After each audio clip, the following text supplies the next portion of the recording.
address climate change.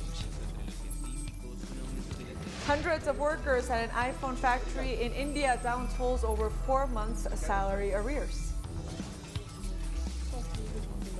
And Germany is headed for a partial lockdown as coronavirus pandemic spirals out of control.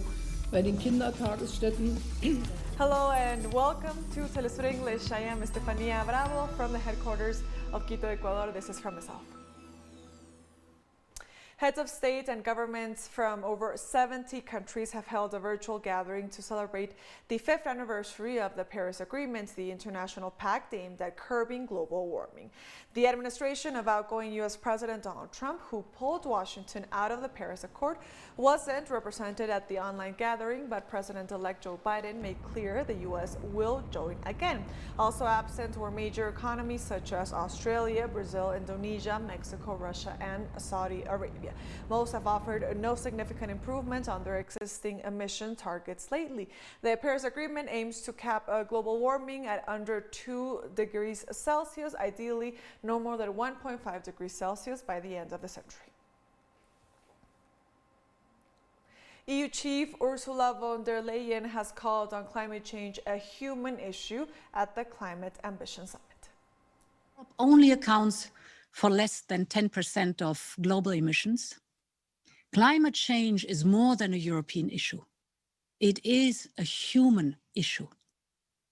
And today there is a global movement for climate action, a movement that counts on powerful nations, but also on countless cities, NGOs, people of goodwill. Europe wants to contribute to the movement and make it grow. We want to work with all those who agree that we must put a price on carbon. Chinese President Xi Jinping told the virtual climate summit that his country would work to reduce its emissions by 65% by 2030 compared with 2005 levels. He said that renewables would account for 25% of China's primary energy consumption by 2030, and it would aim to have 1,200 gigawatts of solar and wind capacity installed by then.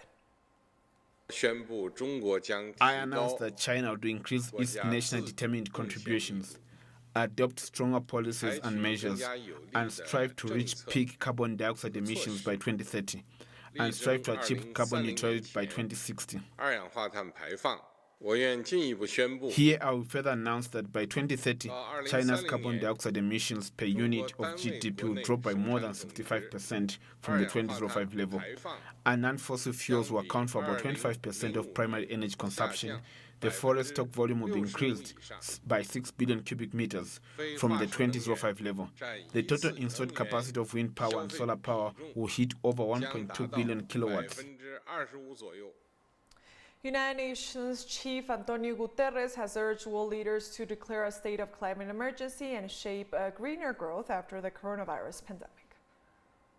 5 years after Paris, we are still not going in the right direction. Paris promised to limit temperature rise to as close as to 1.5 degrees as possible. But the commitments made in Paris were far from enough to get there, and even those commitments are not being met. And so, the central objective of the United Nations for 2021 is to build a truly global coalition for carbon neutrality by the middle of the century. But that promise is not enough. To make it a reality, we need meaningful cuts now to reduce global emissions by 45% by 2030 compared with 2010 levels. And this must be fully reflected in the revised and strengthened nationally determined contributions that the Paris signatories are obliged to submit well before COP26 next year in Glasgow. Meanwhile, Chile's President Sebastián Piñera has called on all countries to set zero net goals.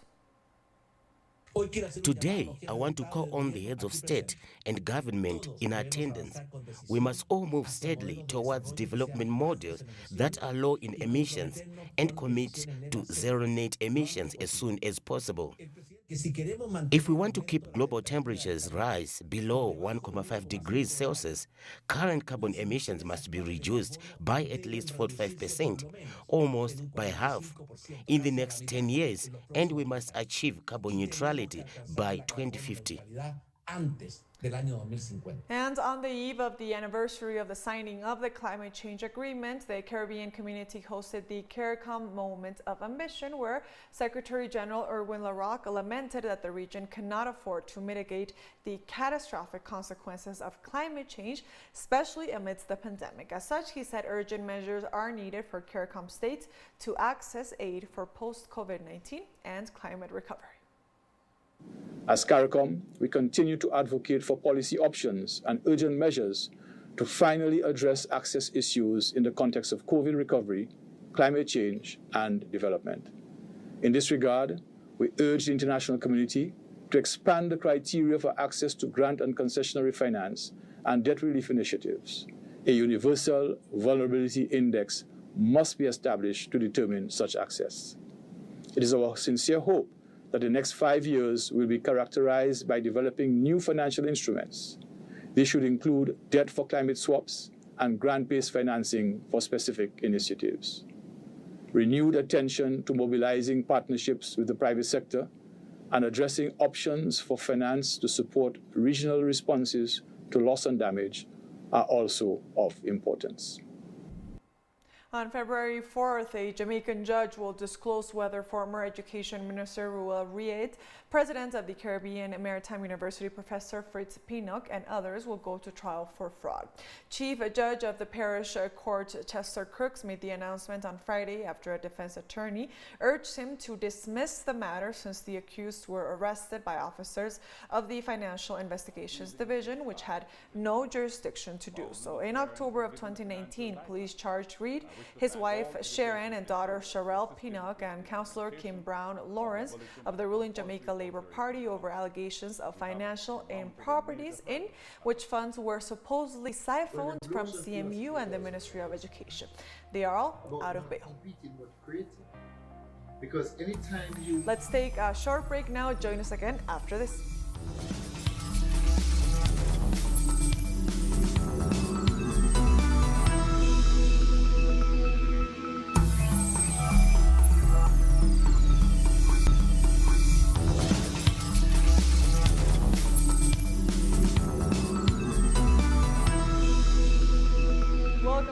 From the South, more news now.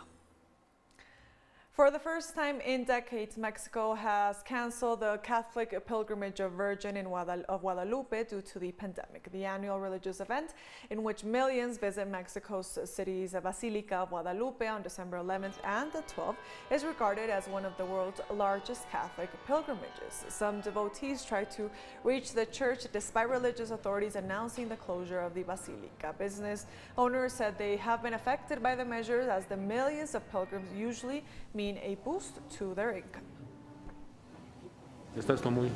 It's empty.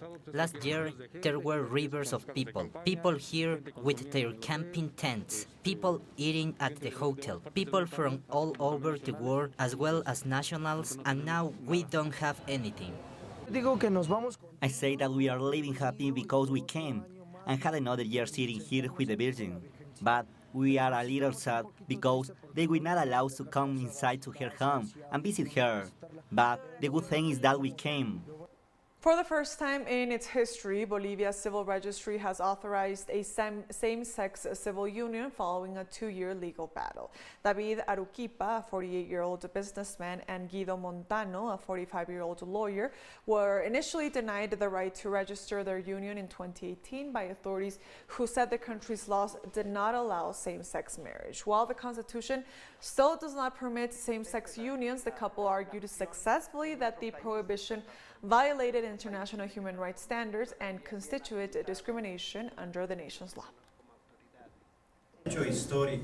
It is a historical event. We are in a WhatsApp group of more than 300 activists. At the national level, there are some representatives who are here today. But just that next step, we know that this situation, and that's why it's only a half happiness. This situation benefits us both, enables our registration, but this is not yet open to all, the gay and lesbian population. Our rights have historically been excluded. So I am 40 years old. So for 40 years, I have had to work to transform my family. Hundreds of pupils are missing after bandits armed with assault rifles attacked a secondary school in Nigeria's northwestern Katsina state late on Friday.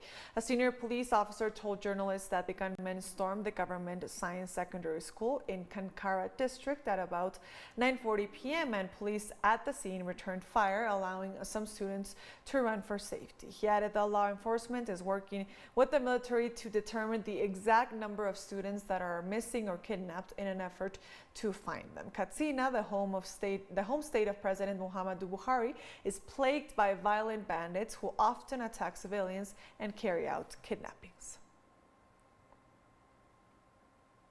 War refugees from Ethiopia's besieged Tigray region have received the first consignment of aid relief. The International Committee of the Red Cross delivered relief supplies in the capital Mekelle in the past weeks. Access to Tigray has been restricted since fighting began, making it difficult to hand over aid to thousands of refugees. The relief comes as the United Nations had expressed concern over the plight of nearly 100,000 Eritrean refugees in Tigray who had appealed for urgent aid. The worst for medical personnel, for the health staff in hospitals and primary healthcare centers is to be unable to help, is to be unable to provide support due to lack of material, due to lack of assistance and to lack of stocks. And that's indeed what we're trying and hoping to achieve by bringing much needed assistance into a region that saw a full lockdown since weeks now. Thousands of displaced Mozambicans who fled the Islamist insurgency in the north of the country are faced with a serious humanitarian catastrophe due to a lack of food and poor living conditions. The International Organization for Migration has acknowledged that families living in camps in Cabo Delgado are housed in deplorable conditions, adding that humanitarian organizations are finding difficulty channeling aid to the area due to the ongoing conflict. About 500,000 people have been forced from their homes by jihadist militants who have so far killed more than 2,400 people. Conditions are unbearable. Many people are sleeping on the floor, especially those over here. They haven't received tents, blankets, pants. They have only got food. That's it.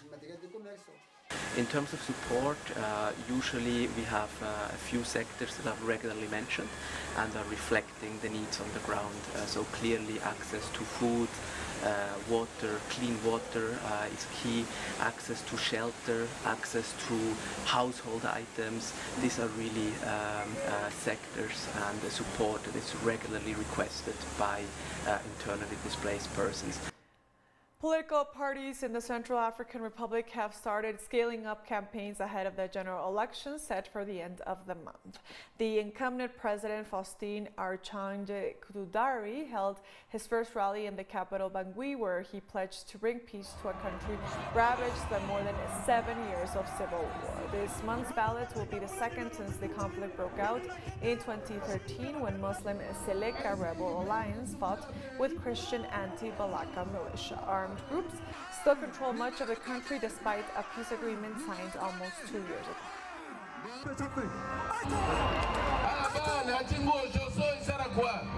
In 4 years, we have invested in meeting the security challenge, which is the major problem in this country. And gradually, everything is getting better. The return of security to the Central African Republic concerns us all. My determination and that of the government was reflected in the signing of the peace agreement to bring peace to the Central African Republic. Let's take one last short break now. Join us again after this.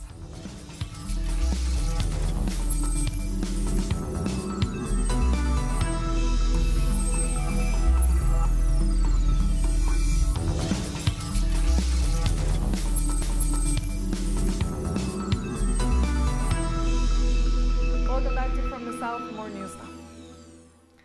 At least 100 workers have been arrested after staging a protest against alleged exploitative working conditions at a Taiwanese-owned iPhone factory in southern India. The workers say they have not been paid for 4 months and are being forced to work overtime hours under grueling conditions. The workers blame the Indian government for allowing the company to flout employees' basic rights. Worker strikes have become a common feature in India, where poor conditions and meager pay are widespread in workplaces.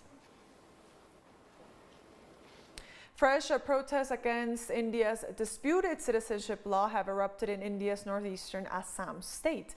The demonstrators have returned to the streets a year after the country saw violent protests against the controversial Citizenship Amendment Act. The law excludes Muslims from a list of ethnic minorities from Pakistan seeking Indian nationality. Widespread demonstrations hit India last year after the law was approved by Parliament.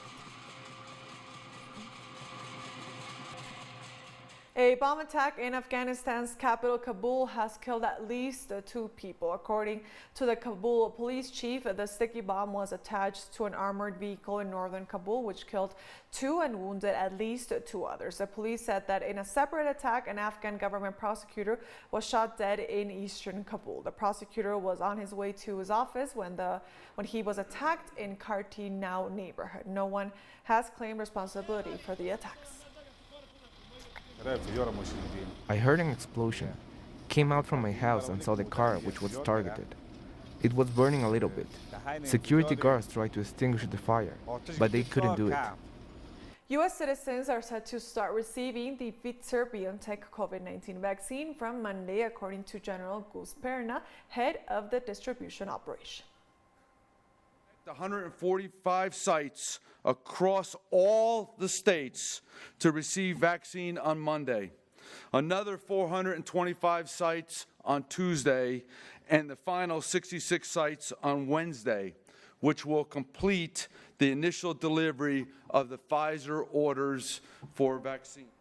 Germany will go into a partial lockdown from Wednesday, with non-essential shops and schools to close in a bid to halt an exponential growth in coronavirus infections.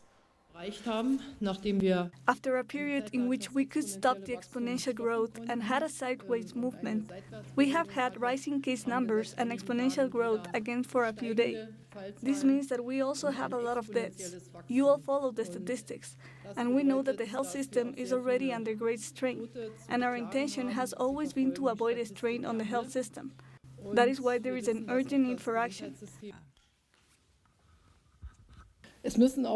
Service businesses in the personal care sector, for example hairdressers, must also close. And at the schools, contacts are to be restricted, as well as the daycare centers for children. This means that children will be looked after at home whenever possible.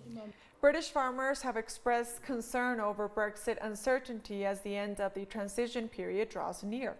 A farmer from South England said there are fears that so many things could go wrong, adding that the uncertainty caused by the drawn-out Brexit saga is making it difficult to plan ahead. The new round of Brexit talks are set to resume on Sunday as Britain prepares to move out of the European Union's single market and customs union. The post-Brexit transition period ends on December 31st. There's so many things that could change. The problem is we don't really know. The things that are going to really hurt, are the things we won't see beforehand. We know about the paperwork, we know about the extra cost, we know about the delays at the ports, but it's the things we don't know about that will probably do the most damage. But there could be so many things. A shortage of lorry drivers, could paralyse the economy. There's so many things that could go wrong, but we just don't know. We're obviously seeing a big change now of leaving the CAP, moving to a UK and English policy. It's clear we'll be supporting much less as farmers. There'll be much more money towards the environment and much less towards food production. That's going to have an impact, but we will keep farming. It won't stop us. It may stop a lot of people. It may be the difference between keeping farming and not for many farmers. Protests against the controversial global security law have continued for the third weekend in a row in the French capital, Paris.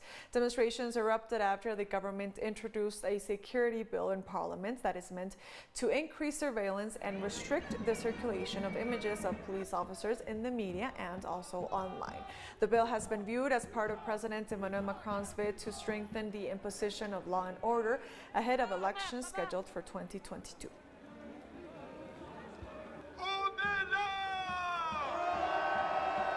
And lastly, at least 6 Russian law enforcement officers were injured in the country's south on Friday when a suicide bomber blew himself up near a local office at the Federal Security Service. According to local media, an explosive device first went off outside the FSB office without hurting anyone. However, when law enforcement gathered to inspect the site, the suicide bomber approached them and detonated explosives, killing himself and injuring 6 officers. The identity of the attacker is yet to be established.